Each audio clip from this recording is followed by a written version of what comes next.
योगी के बारे में हमारे अनेक विचार हैं। जब हमको मंदिर के बारे में पूछा जाता है तब वो हमारे लिए क्या है, औरंगजेब हैं, ठीक है।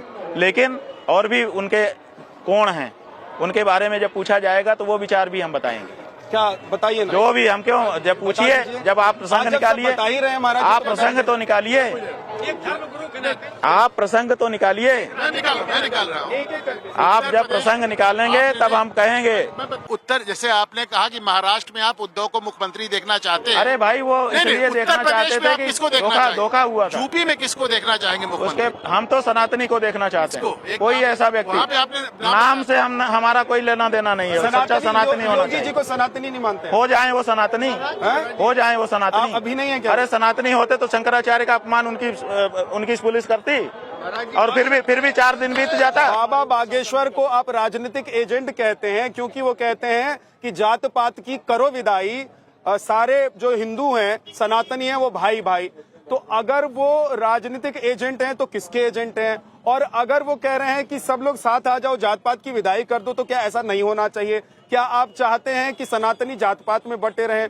अगर आप चाहते हैं सनातनी जात पात में बटे रहें तो लोग तो ये भी कहेंगे कि आप भी विपक्ष के एजेंट हैं। ऐसा है कि जब हम उनको कह रहे हैं कि ये राजनीति के एजेंट हैं, मान लो हमने ऐसा कहा हो, हमको तो ध्यान नहीं आ रहा है, ऐसी शब्दावली हम कहेंगे हमको नहीं लग रहा है, लेकिन मान लो कहा भी हो, किसी फ्लो में निकल गया हो, तो हम किस अर्थ में कह रहे हैं? हम इस अर्थ में राजनीति का एजेंट उनको कह रहे हैं कि राजनीति के लोग बोलते कुछ है, करते कुछ हैं। जो धार्मिक लोग हैं वो जो बोलते हैं वही करते हैं। तो अगर वो कह रहे हैं कि जात पात की करो विदाई, तो हमारा ये कहना है कि उनको तत्काल किसी दलित कन्या से विवाह करना चाहिए और सड़क पे नहीं भोजन करना चाहिए। उनको दलित कन्या से विवाह करके उसके हाथ की बनाई रोटी खा करके दिखा देना चाहिए कि देखो मैं जात पात को नहीं मान रहा हूँ। लेकिन ऐसा वो नहीं कर रहे हैं, तो इसका मतलब है कि राजनीति की वजह से कह कुछ रहे हैं, कर कुछ रहे हैं। इस अर्थ में हम उनको राजनीति वाला कहते हैं। वो कहते हैं कि 4 संतान कम से कम करना चाहिए सनातनियों को। हम कहते हैं 4 नहीं, हमारे यहाँ शतपुत्रवती भव, 100 पुत्र करो ना, कौन मना करता है? क्यों स्टॉप लगाते हो? आप समझिए कि जनतंत्र के समय में जब एक एक वोट का महत्व होता है, उस समय हिंदू अपने बच्चों की संख्या कम करके राजनीतिक रूप से बहुत पीछे जा रहा है, और जो लोग ज्यादा बच्चा पैदा कर रहे हैं वो आगे भविष्य के राजा हैं। इसलिए कम बच्चा पैदा करना बिल्कुल सही नीति नहीं है। हमको पर्याप्त बच्चे पैदा करना चाहिए। देश की आबादी तो इतनी वैसी, देश की आबादी का प्रबंधन किया जाना, कोई चीज बढ़ जाए तो उसका अच्छा प्रबंधन करना चाहिए। आपके नेताओं को प्रबंधन आता ही नहीं है। अगर इनके पास आबादी की समृद्धि है तो उसका सदुपयोग करना आप शुरू करें। प्रबंधन कैसे होना चाहिए? अब कोई पूछे तो आपको बता दें। आप क्या करोगे? पूरी दुनिया में जाएंगे आप? हम दुनिया में नहीं जाना चाहते, बात नहीं कर रहे इस वक्त। दुनिया में जाने की बात नहीं है, पूरे हिंदुस्तान से बात कर रहे हैं हम। जब हमसे कोई ऐसा व्यक्ति पूछे कि भाई ये कोई बताइए इसका प्रबंधन, तो हम बताएंगे, बिल्कुल बताएंगे। हम चाहते हैं कि बढ़ी हुई जनसंख्या का अच्छा प्रबंधन किया जाए, घटाने पर जोर न दिया जाए। अच्छा, हमारा ये सिद्धांत है। आपको भी क्या ऐसा लगता है कि हिंदुओं की जनसंख्या कम हो जाएगी तो जैसे पाकिस्तान में, बांग्लादेश में हुआ, हिंदुस्तान में भी वैसा? हाँ बिल्कुल, हम राजनीतिक रूप से पिछड़ जाएंगे, बाद में हमारे ऊपर अत्याचार होगा और हम विलीन हो जाएंगे। इसलिए किसी भी दशा में किसी भी हिंदू को जनसंख्या कम करने पर विचार नहीं करना चाहिए। जितना आते हैं भगवान की दया से आने देना चाहिए। आप अखिलेश जी से जब बात कर रहे थे तो आप कह रहे थे कि आप अभिमन्यु की तरह लड़ रहे हैं, तो ये चक्रव्यूह बनाया किसने? अभिमन्यु की तरह से लड़ रहे हैं। चक्रव्यूह कौन बनाता है आप तो जानते ही हैं।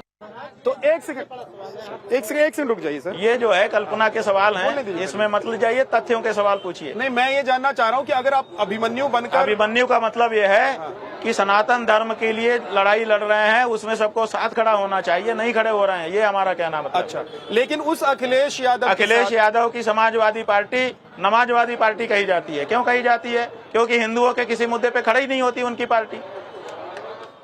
क्यों नहीं खड़ी होती है? क्या हिंदू वोटर नहीं है उनके? यही हमने उनको कहा कि हम तो अकेले रह जाते हैं जब हमको अपने लिए लड़ने का मौका मिलता है। यही हमने उनको कहा। और क्या कहा हमने? अगर अखिलेश यादव आपको फिर से फोन करें और कहें कि हम आपसे मिलना चाहते हैं, या आप लखनऊ आपको बुलाना चाहें वो, तो आप जाना चाहेंगे? बात यह है कि हम किसी नेता प्रेता से मिलने नहीं जाते, चाहे कोई हो। अगर वो आएंगे, हमारा दरवाजा सबके लिए खुला रहता है, जैसे इनके लिए, जैसे इनके लिए, जैसे आपके लिए, जिन्होंने कार सेवकों पर, जिनकी पार्टी ने कोई आए, आगत का स्वागत है, ये हमारी संस्कृति है। जिन्होंने आप पर लाठी चलाई, उसका जो कर्म है उसका फल अलग वस्तु है, लेकिन जो दरवाजे पे आ गया है उसका शत्रु का भी स्वागत हमारे पूर्वजों ने किया है, हम करते हैं। अरशद मदनी कहते हैं कि देश के मुसलमान ठगे हुए महसूस करते हैं। आपको लग रहा है कि भाई वो अपना अनुभव कह रहे हैं, उनको कोई अनुभव हुआ होगा, इसी के अनुभव को हम कैसे डिनाई कर सकते हैं। तो अल्पसंख्यक वो कहते हैं तो उनको थोड़ा ज्यादा भाई वो रोएंगे उनका नहीं तो ध्यान- और ज्यादा कैसे पाएंगे, जितना रोएंगे जितना पैर पटकेंगे उतनी और ज्यादा मिलेगा, इसलिए वो रोना उनकी टैक्टिस है, वो दुख में नहीं है, कष्ट में नहीं है, वो रोते हैं ताकि और ज्यादा मिले और ज्यादा मिले, टैक्टिस है उनकी। उनके मंदिर मस्जिद को तोड़ा जा रहा है वो कहते हैं।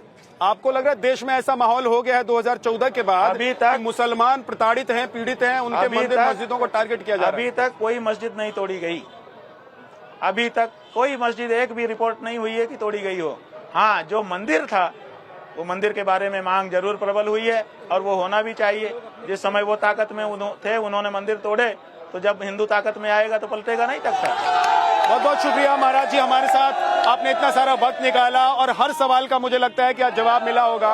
हर विवाद पर हमारी बात हुई। बड़ी अच्छी बात ये रही कि सबको आपने संयमित भी रखा। बहुत सारे यहाँ पर आपके भक्त हैं, समर्थक हैं, लेकिन सब संयमित होकर आपने जवाब दिया। बहुत बहुत धन्यवाद आपका। धर्म संकट में आज इतना ही।